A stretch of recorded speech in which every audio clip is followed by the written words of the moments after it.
On Big Ten Tonight, we talk signal callers.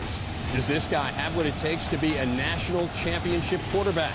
Some schools are set at QB, but unhappy with their spot in the standings.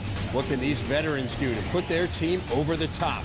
And we'll sort out the battles for succession at Wisconsin, Penn State, and Michigan. It's all ahead on the Big Ten Tonight Quarterback Special. Now.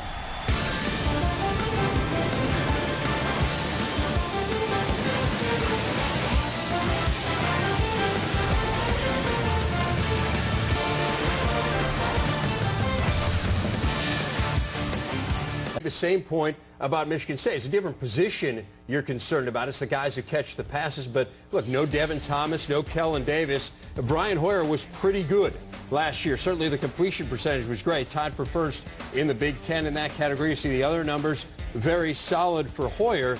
The question now, Jerry, is with fewer weapons around him, is he still going to be good enough? Well, we're going to find out. I believe he will be good enough. Now, he's going to be Javon Ringer's best friend because the better Ringer is, the better chance Brian Hoyer has to be an outstanding quarterback. This is a traditional West Coast attack. It's a tailback up the middle. It's a tailback outside. It's the quarterback throwing play action on 1st and 10.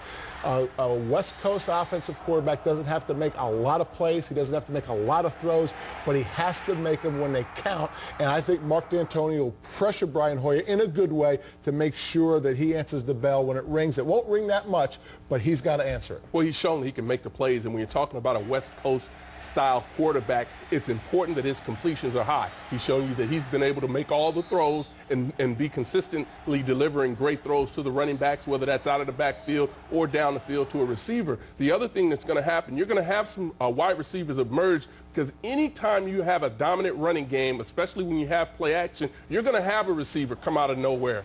Devin Thomas came out of nowhere, became an outstanding, obviously, receiver, and is going to be good at the next level. So it's going to be an opportunity for some other players to step up.